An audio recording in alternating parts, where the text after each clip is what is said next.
At the crisp, inky hour of midnight, Jack and I are married atop Spiral Hill in the Death's Door Cemetery.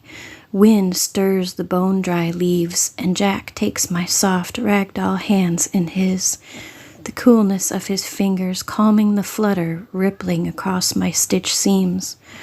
The mayor stands broad-chested before us, officiating the ceremony, his eyes alternating between corkscrew-eyed elation and pale, ghastly tears, while we speak our vows to each other in the grim custom of ancient wedding eulogies. Moon is a bloody red in the sky, a good omen, and a wilted oleander flower plucked from a patch of poison ivy at the far end of Halloween Town is tucked just behind my left ear, a custom that ensures a long, dreadful life.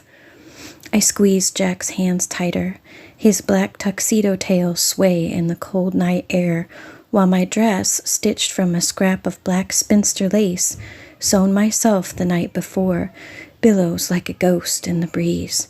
Cautiously, my eyes flicks to the crowd, where I can feel the cold, spiteful eyes of Dr. Finkelstein watching me from the front row, mouth quivering with fury, now that I'm finally escaping him once and for all. I am no longer your creation, I think, words knitted in my chest.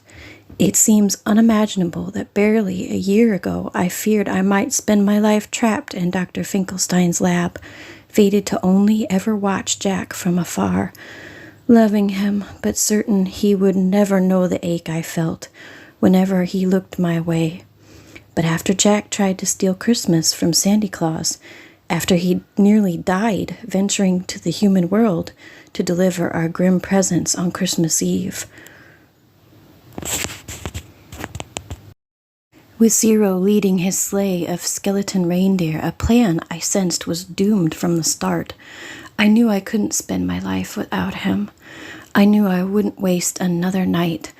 Under a dark, snow-flecked sky, Jack and I walked out into the cemetery, his moon-hollow eyes sinking into mine. And at last, after a lifetime of loving him from afar, my ragdoll heart aching to know what it would feel like if he ever loved me back, we shared our first kiss on the crest of Spiral Hill, the same place where we now stand hand in hand. The mayor's face spins back round to reveal his wide, toothy grin, his black widow bow tie eerily shining in the moonlight, and he announces Jack and me as husband and wife, voice bellowing over the crowd. Jack leans forward, eyes damp at the edges, and presses his grave, cold mouth to mine, and my seams feel like they're going to fray and burst, like they can't contain the swollen, chest-widening feeling rupturing through me. A feeling so strange and unknown and peculiar that it makes me dizzy. My head swim, my legs teeter. Jack and I are married. He wipes away the tears streaming down my cotton cheekbone to my chin and looks at me like his own chest is about to fracture.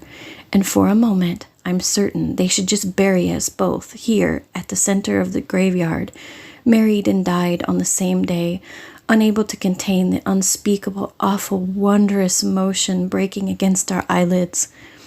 The dreadful residents of Halloween Town applaud, tossing tiny dwarf spiders at our feet as we leave the cemetery, and the warmth in my chest feels like bats clamoring for a way out of my rib cage, trying to break me apart. I am now Sally Skellington, the Pumpkin Queen, and I'm certain I will never again be as happy as I am right now.